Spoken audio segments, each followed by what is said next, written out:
The soul comes to earth in order to face opposition, in order to grow and develop.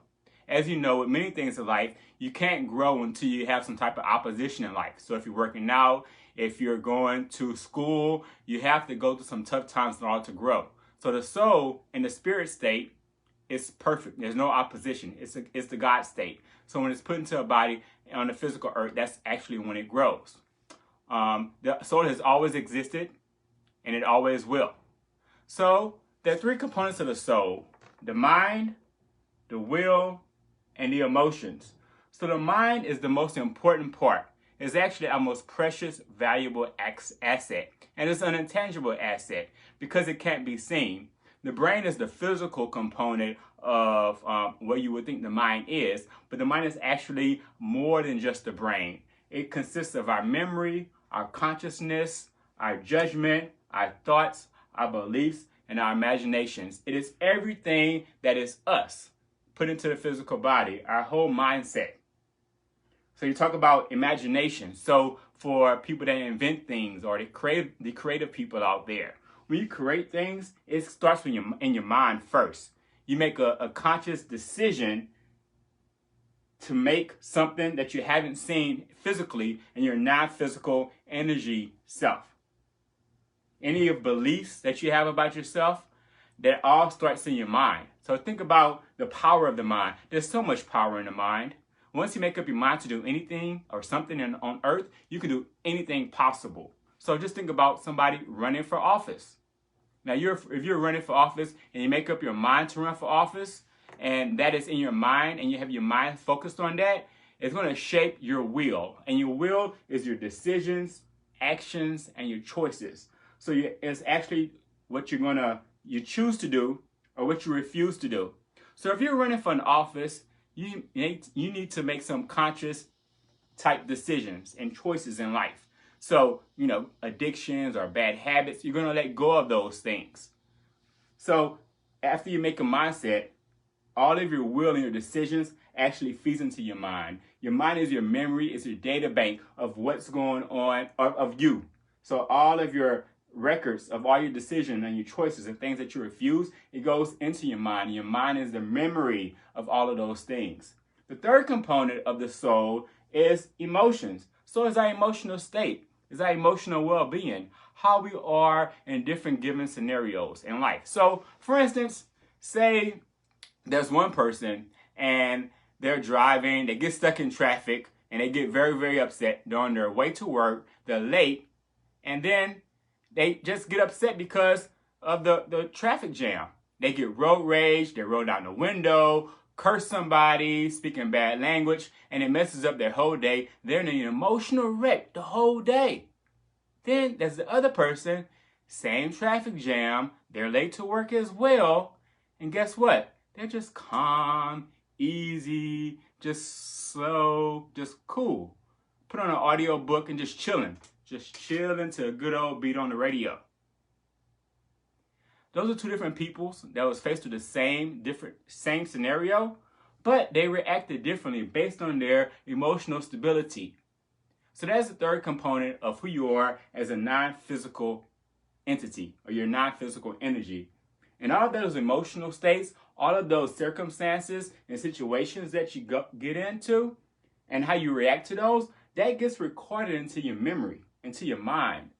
So everything right here is interrelated. So your mindset determines how you are with your actions and your will, and also your emotions. So you have a more developed, a more wise or a sound mind, you're going to react to things a little bit more stable, and your will and your decisions are going to be more purposeful and direct and focused on what you want to accomplish in life. However, you can be, if you get upset easily, if you're easy to be an emotional wreck, that gets recorded in your mind, and you're more likely to act like that in the next situation given the same type of scenario or a similar scenario. So these are the three components of your soul, the mind being the most important, because as I said last week, if you put your mind to anything, if you change your beliefs, if you have imagination about something, you can do anything and everything that you want to do on earth. Now, I want to get into thoughts in a little bit, but I want to see if there's any comments on Facebook. I'm just going to go through the read right now. Thank you for joining, everyone. Frederick, Rashawn, Cleve, Scott, Medi, thank you for joining. Feel free, if you're on Facebook, to send any comments. On Instagram, if you can send a DM with any comment, I can address you directly, or I can respond via next week to Welcome Monday.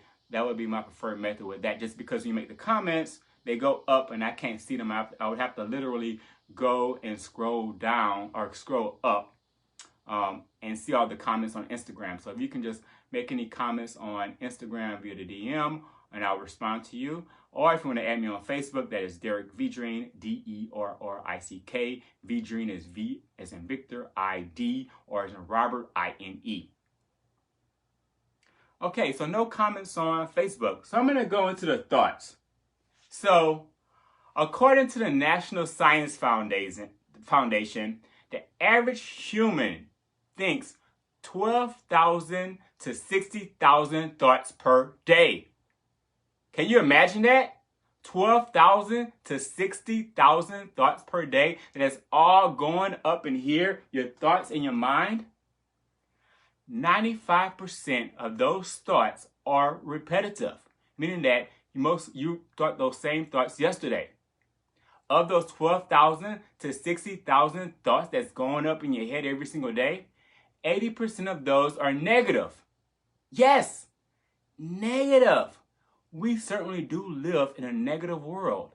And based on that, the National Science Foundation, 80% of our thoughts being negative. That doesn't shock me, because of things that people hear and talk about all the time on the news, in normal conversation. Let's talk about how we can change some of those things. So let's talk about the subconscious mind. The subconscious mind is a part of your mind. It's a collection of memory as well. And it's the part that is not in active use. So when you're doing, focusing on something, or you're completing a certain task, you're actually only using 5% of your mind. The other 95% is way back here in the subconscious mind. And you can see I have the little subconscious cloud here. So this is just the memory brain. And a lot of this is things that have been fed through us through the senses. More specifically, things that you heard and things that you saw. So let's talk about things that we hear. So we hear things from people. The people that we're around. A lot of those people sometimes speak negative language or rumors or gossip. How often are you listening to people that's inspiring you in a positive way? All of that stuff, even though you may be in the conversation or around the conversation just listening and think that you can decipher through the information, because all of those thoughts and all that thinking and rumor and gossip type language is not you. That's actually getting fed up here and stored up here into your subconscious mind. Let's talk about TV. A lot of us like to watch TV a lot just to balance out our day. There's ratchet TV going on. There's crime stories that you're watching. Negative things, people cursing on TV. Is it really feeding your knowledge? What is it doing to your subconscious mind? What are you feeding it on a daily basis? What about our phone, social media? Who are you following on social media? What type of pictures are they posting? What type of videos? What are they talking about? That's all. Even though you think you can decipher that information and distinguish between what is good, what is bad, what you will let in and what you won't let in, actually, all of that stuff is still going up here into your subconscious mind. Pornography. You're watching pornography, you may think, oh, this is just pornography. I'm in a relationship, I'm married. I'm just watching, I'm not acting on it. But actually, all of those lustful thoughts and those pictures and those sounds are all going up here into your subconscious mind, and they lead into your thoughts. And you start thinking about those things, and then it can actually happen, because the mind is so powerful. Be careful what you listen to, what you see, my friends. This is very important. I'm just going to look on Facebook to see if there's any comments.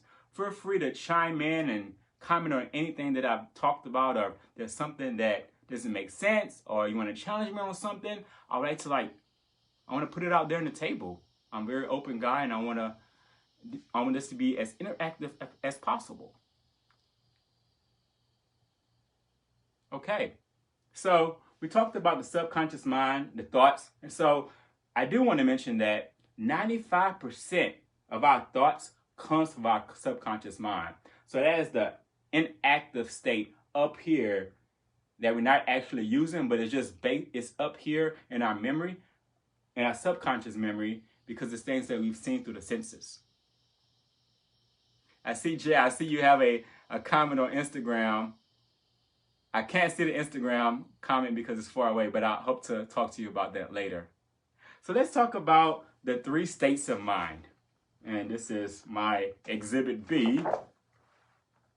So there's the rational mind, the emotional mind, and the wise mind. So the irrational mind. If you have a rational mind, you approach knowledge intellectually, you think logically, use past experience, use facts and research as well as planning, and you focus. So these sometimes can be the boring people or the cold people when referring to them in conversation, because they go by the book, they go by the Bible, they go by Google. And then there's the emotional person. Their reason and logic thinking is very, very difficult. They use emotions to make decisions. They're very reactive and impulsive.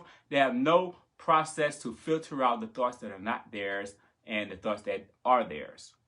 And then they tell us how we're really doing. So let's go back up to here about reactive and the thoughts that are theirs and that are not theirs. So emotional people are just always talking. Some things are not really them. Some things are them. They just, anything that comes to their head, they're usually just saying it and spitting it out there. So you are not our thoughts. So there's a book that I read recently, The Power of Now by Eckhart Tolle. Maybe some of you have read it as well. It talks about us being a silent observer of our thoughts. Since all of those thoughts that I talked about were in the previous exhibit or the previous chart, you saw the subconscious mind, and that being things that we get through our 5 senses, not necessarily us. We're not all of our thoughts. All of those 12,000 to 60,000 thoughts per day, that is not all of us. That's not all of our thinking. It's things that we've seen through the senses. So it's very important to be able to decipher between what is or what are our thoughts or what are not our thoughts. And I see Jay has a comment now. I'll read it right now. I came to ask, my question was, what were you saying is watching pornography, criminal shows, or ratchet shows? For example, the perceptions are stored in your subconscious mind, so we need to remember to be more positive in life than negative. Anyone. So if anyone see that comment on Facebook, feel free to comment on that. So I was saying, Jay, that when you watch those things, a lot of those things are put into your subconscious mind. So the things that you watch, they feed into your dreams. They feed into your thoughts that you have to process on a daily basis. So the National Science Foundation, there's a study, and that the study confirmed or indicated that on an average, humans think 12,000 to 60,000 thoughts per day. So whatever you're watching, whatever you're seeing, everything through the 5 senses, it's going into your subconscious memory, subconscious mind. And those are the thoughts that you have to process through and filter throughout your whole day. So you have to be mindful about what you're seeing and what you're looking at, because you think you have the ability to filter out things that you watch that are good or not good, but it's still up there in the subconscious mind cloud, and it still have a vulnerability to get into your thoughts on a daily basis, and it can cloud your thinking on what you're trying to accomplish, what you're trying to do for a particular day, trying to focus on something. You have to be very, very careful on those things. So emotional people, they tell us how we're really doing. This is actually probably one good characteristic with emotional people, because they see things for what it is. Like you said, they have a lack of process to filter their thoughts and beliefs. So they just say things how it is. How they see it, they just say it. So that's one good trait about emotional people. So which one is better? It's actually good to be in the middle. So having a wise mind. So the wise mind is actually is an arrangement and a balance between the rational and the emotional mind. So it's good to have a good mix and be an intuitive thinker and live mindfully. Because you can't be one way all the time. There's going to be surprises in life and emergencies, and you're going to have to react right there on the dot. And you have to be an emotional type thinker. So you have to think more on this side of this exhibit right here. So it's good to be fluid and flexible and adaptable. And adaptability is going to be a conversation on a further or one of the subsequent Welcome Mondays about adaptability. Is a very, very good trait to have, to adapt to different things in life, because you can't be one way all the time. You're always changing. We're always in different situations, and you have to react based off of what the given situation requires. And this is an art. All of this is an art. I do want to mention that a lot of people think that there are wise people. They think wise. They have a wise mind, but a lot of them are emotional, or a lot of them are more rational. And I think it's more of the emotional people that think they have a wise mind, because they think they see how it is. They tell you how you're doing. They think everything they think is them. So you have to be careful not to be mindful of things that you say. Because sometimes, and I've said it, I do it sometimes too, I have done it before, is I've said something and I'm like, oh, why did I say that? That wasn't really me. I didn't really mean it like that. So emotional people do this a lot. And they say things that they don't really mean. They have to take it back. And then the person who heard them saying, yes, you really meant it. And that can be a driver for a lot of arguments in friendships or relationships. Be careful of your thoughts. I'll just go to Facebook one more time before I close. Justin Bernard, my fellow LaGrange Gator. He said, excellent diagram. Thank you, Justin. Thank you so much. So, as we talked about the psychology of the mind, or the psychology of the soul, and then the state of the mind, I want to ask yourself, who are you hanging around? What conversations are you having? Are they building you up? Are they helping you to evolve as a human being? Are they helping to evolve your soul? What are you watching on TV? Is it good information that you're feeding into your subconscious thoughts and your thoughts in general in your mind? What are you watching on your phone? What are you watching on your MacBook or whatever computer or laptop device that you have? Are you watching a lot of news, aka fake news? Is it feeding you good information? Because honestly, I don't see where the news is giving us a lot of good information that can help build us up. It's good to check into the news, and I like to look at CNN.com, and I can pick for myself what article I want to look at based on what the headline is. But you don't have to put your TV in the news all day. Don't talk about Trump and wars and negative things all the time. There's other things in life that we're supposed to enjoy that we're not enjoying. I want to challenge everybody as you go about your week. Be careful of what you receive and what you see from the five senses. This is very important. It's very important for the current generation and also the next generation of kids in a social media, technological driven society. I want to thank you for joining. I hope you can join me next week. I'll be talking about illusion.